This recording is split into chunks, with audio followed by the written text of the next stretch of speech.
Hey everybody, it's John. Coming to you from very snowy, very cold and windy Denver, Colorado. So wanted to connect again regarding some of the reading material for the week. Before we get there, I received a great question. I just posted a new thread in the general questions discussion forum. Hopefully everyone subscribes to that. But if not, just want to call out. There was a question about how to cite the case that we're studying on in class, and this is actually addressed in the APA publication manual. You'll see it at Rule A7.03. If you have any questions after reading that, please let me know. Please don't overthink it. It's not really super important to me, but you should at least try to give it a shot. But again, if you have any questions, let me know. So this week, there are just a few concepts as I was reading through chapters 5 and 6 for this module that I wanted to bring up and just talk through. The first is regarding the physician professional responsibilities. And as you know, as I've learned the last few weeks, there are a lot of nurses, a lot of practitioners in this class. So you're all very familiar with things like scope of practice, things like a licensing board. Physicians and all licensed practitioners, they're governed by some state board of health, whether it's the board of nursing, the board of healing of arts, or board of whatever it may be. But they govern the licensure of practitioners in that state. Every state has statutes and regulations governing governing scope of practice, what is considered unprofessional conduct, what type of sanctions can be administered, and things like that. So I've had two cases where I represented a physician before a state medical board, and certainly those were the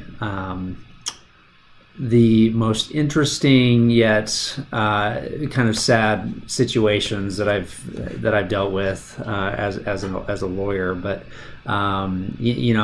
things like just be honest with your with the patient's family, be honest in the medical records. Don't just do what's right. A lot of times unprofessional conduct or professional conduct. Certainly it has a definition in the statute or the regulation, but a lot of times it comes down to common sense. And so, just wanted to talk through that. The other thing I want to talk through is page 104 that talks a little bit about patient dumping and the duty to treat indigent patients. And we've talked a little bit, I think, about EMTALA before. And then I think it's again referenced in Chapter 8 of your textbook. But EMTALA stands for Emergency Medical Treatment and Labor Act, and it does a lot of things. It's a federal law, but one thing that it does do is if a patient presents to an emergency department with some sort of an emergency condition, then the emergency department is required to provide a medical screening and stabilizing treatment. And so the question that's often litigated in EMTALA cases is, what is an emergency department? And that is defined, and there are a lot of cases that discuss what is an emergency department, and what is a medical screening, what is a sufficient medical screening for EMTALA purposes, and what is stabilizing condition or stabilizing treatment. So those are concepts that may seem pretty straightforward to you and me, but those are concepts that are often litigated when addressing EMTALA issues. So the other thing is patient abandonment is something I want to talk about. So as we get into patient abandonment and other things, you'll and the other laws that you've studied so far, you'll see the kind of the dual regulatory system that governs healthcare. There are a lot of federal laws, and you saw that in the chapter with respect to the legal system, like anti-kickback statutes, Stark Law, False Claims Act, all the Medicare rules and regulations. Those are all federal laws, federal rules, regulations, statutes. And then there are a lot of state laws that govern, and HIPAA is another federal one, but there are a lot of state laws that govern healthcare as well. Things like what we just discussed on physicians' professional conduct, licensing boards, state privacy laws, medical malpractice. Those are all state law issues. And one other one is patient abandonment, and there's some discussion in the text about this, but I want to discuss the elements of a claim for patient abandonment real quick. Patient abandonment is just a form of negligence. It occurs when the physician terminates the doctor-patient relationship without providing reasonable notice. And the opportunity to find a reasonable replacement, and that obviously depends on the purpose for that relationship, the doctor-patient relationship, and the specialty of the provider, whether or not a suitable replacement is found, or at least attempted to be found.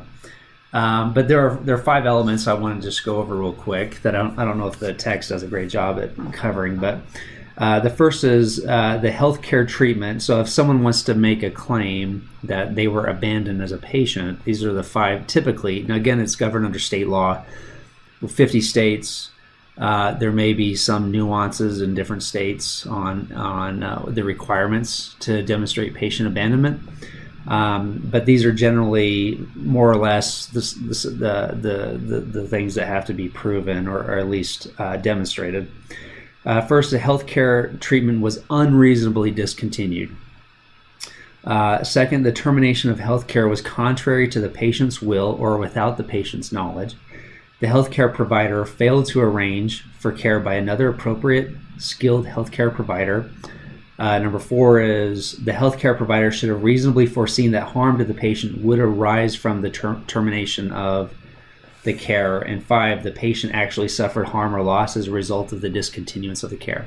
So you'll see that there are some similarities in a negligence claim where you have to actually show damages. There has to be causation. The negligence actually had to cause the harm. But really, the bottom line for patient abandonment is there has to be notice. It's the law designed to protect patients from just patients who may be vulnerable because they're in the middle of some sort of therapeutic treatment, or they have some sort of condition that requires ongoing, recurring treatment.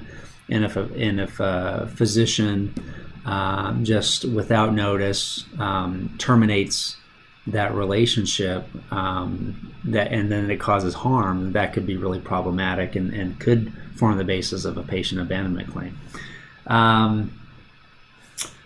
So here are some examples. I jotted down some examples of some things that could lead to liability for abandonment of a patient, based on some court cases that have addressed this.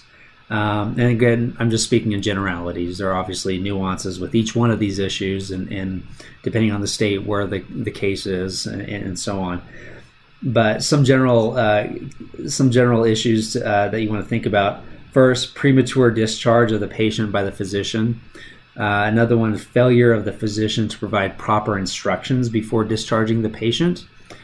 May or may not lead to patient abandonment, but it's certainly an issue. The statement by the physician to the patient that the physician will no longer treat the patient. Refusal of the physician to respond to calls or to further attend the patient.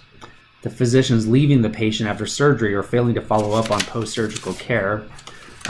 So those are some things to consider, or some things that could potentially, if all the other elements were met and the facts and circumstances were such that a case could be demonstrated. Those are some of the things that could contribute to such a claim. Finally, wanted to discuss privacy and security. So I think with all the people in the healthcare field in this class, you're certainly familiar with the term HIPAA, and I'm sure that you've all been through some very lengthy HIPAA trainings. I know I have, and I'm sure anyone who works in the healthcare industry are certainly subject to those long, very exciting HIPAA trainings. But of course, generally HIPAA, there are 3 different rules under HIPAA. There's a privacy rule, there's a security rule, and there's the enforcement rule. But generally, just for our purposes, under the privacy rule, HIPAA basically says don't use or disclose protected health information unless an exception applies. Generally, I think all of you are probably familiar with with TPO under HIPAA, which is use or disclosure is fine. Generally, if it's for the treatment of a patient, for payment of healthcare services, or for healthcare operations. Of course, there are many other rules that surround HIPAA, things like minimum necessary. You can only disclose or use the minimum amount of protected health information necessary to accomplish what's allowed under the applicable exception. So there are many. There's a lot surrounding HIPAA, and I just wanted to touch on it here. But it certainly is important if you're not in the healthcare industry, I think most of you are, but if you're not, to be very familiar with it, what it allows you and does not allow you to do. There's a great resource if you're interested in some basic HIPAA privacy or security rules. Go to the FAQs that the Department of Health and Human Services Office of Civil Rights that enforces HIPAA. Go to their website. It's at www.hhs.gov/HIPAA. It's HIPAA. But there's some really great FAQs, and I go to that website quite a bit to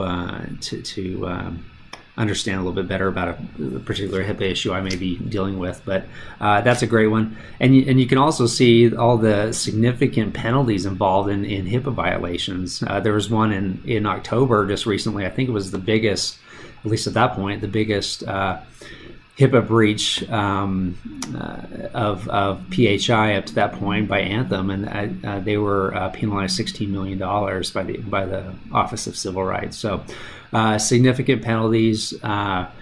So it's very important to be familiar, which I'm sure you are, with privacy and security issues, what HIPAA allows and doesn't allow you to do. One other thing on HIPAA is it's important to know that there's no private right of action under HIPAA. So if you are a patient and your PHI, your protected health information was inappropriately used or disclosed, you as a patient do not necessarily under HIPAA have a right to sue whoever did that inappropriately. Like I said, the OCR, the Office of Civil Rights, will assess penalties, and then there may be some state privacy laws that could give a patient or someone a cause of action or a right to sue, but it's not done under HIPAA. Some state attorneys general will also can investigate and assess penalties, but as a patient under HIPAA, at least, you don't have the right to sue for HIPAA breaches. So anyways, hope you're having a great third week so far. I've really enjoyed the discussion. I've been really impressed with all the participation and the substance of the discussion so far. So again, if you have any questions, please feel free to reach out to me. If you have any questions about an assignment, just call or text or shoot me an email, and I will respond to you as soon as possible. Thanks, and have a great one.